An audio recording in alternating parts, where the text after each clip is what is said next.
The Crusades and the rise of anti-Muslim sentiments in medieval Europe. The Crusades, a series of religious and military campaigns initiated by Christian Europe between the 11th and 13th centuries, have often been remembered for their attempts to reclaim the Holy Land from Muslim control. While these wars were framed as religious missions to defend Christianity, they also played a significant role in the development of anti-Muslim sentiments in medieval Europe. The Crusades contributed to the shaping of a collective Christian identity that defined itself in opposition to Islam and Muslims, leading to cultural, religious, and political repercussions that lasted well beyond the crusading period. These negative perceptions of Muslims were rooted in religious differences, religious propaganda, and a complex web of historical events that were shaped and reinforced by the Crusades themselves. This chapter explores the rise of anti-Muslim sentiments in Europe during the Crusades, examining the religious, social, and political factors that contributed to this shift, as well as the long-lasting impact these attitudes had on European-Muslim relations. 1. The Crusades and the construction of a Christian-Muslim dichotomy.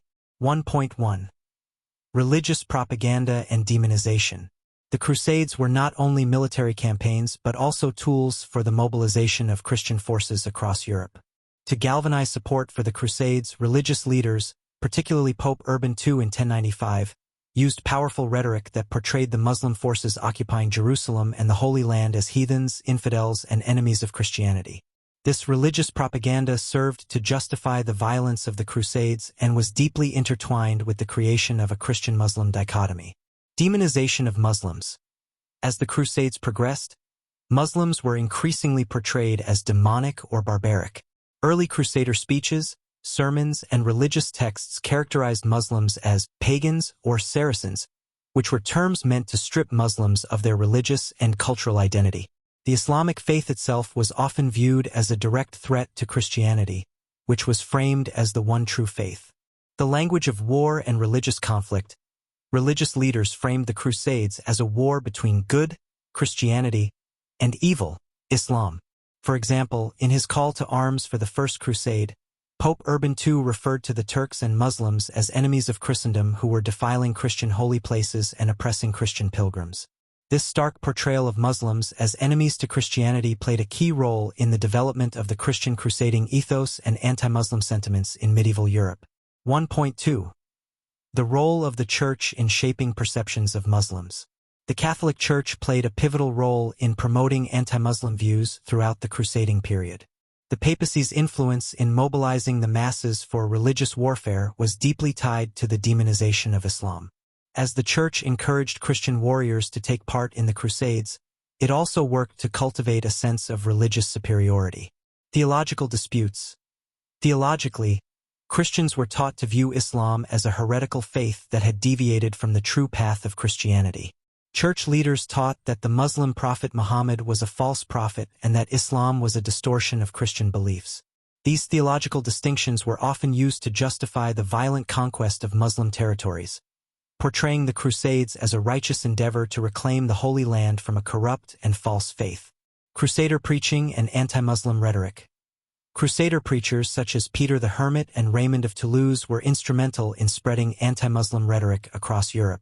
They used vivid language and imagery to stoke fear and hatred of Muslims, portraying them as untrustworthy, dangerous, and inhuman. The imagery of Muslims as heathen enemies of God became deeply embedded in the Christian psyche, laying the foundation for long-term anti-Muslim hostility. 2. The social and political context of anti-Muslim sentiment. 2.1. Fear of the other and the identity of Christendom. The Crusades helped define Christendom as a unified and distinct entity, with Christianity at its core. As a result, any groups that fell outside of this religious and cultural identity, such as Muslims, became viewed as the other, fundamentally different and inferior. This othering process fostered a sense of Christian unity and identity but simultaneously intensified hostility toward Muslims. Muslims as the enemy. As the Crusades progressed, Muslims became the symbolic embodiment of the forces threatening Christian Europe.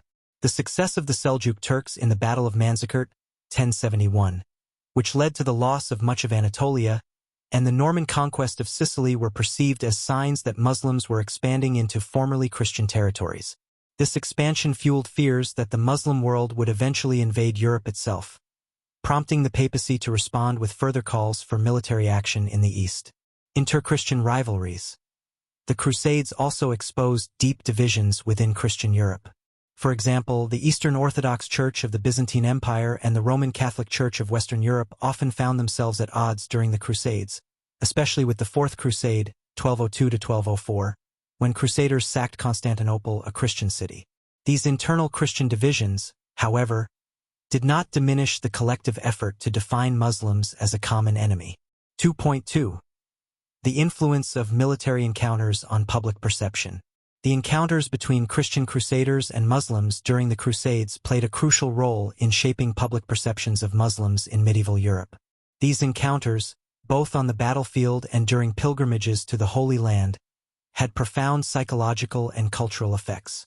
The Siege of Jerusalem, 1099, the capture of Jerusalem by the First Crusade was accompanied by horrific violence. Crusaders slaughtered thousands of Muslims, as well as Jews, in the city, an event that solidified the perception of Muslims as enemies who deserved to be crushed. The Crusaders' brutal actions were framed as acts of divine justice, reinforcing the notion of Muslims as the rightful targets of Christian aggression. Battles and hostile encounters. The Battle of Hattin, 1187, in which Saladin, the Muslim leader, decisively defeated the Crusader forces and retook Jerusalem, further intensified Christian hostility toward Muslims. Saladin, admired by Muslims for his chivalric conduct and generosity, was demonized in Christian propaganda. The defeat at Hattin, followed by the loss of Jerusalem, served to amplify the fear that Muslims were on the offensive and might conquer more Christian lands. 3. Anti-Muslim sentiment and its cultural and intellectual legacy. 3.1. The development of anti-Muslim myths and stereotypes.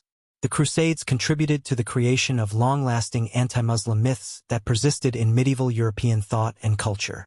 These myths, which depicted Muslims as barbaric, fanatical, and untrustworthy, became entrenched in European literature, art, and intellectual discourse.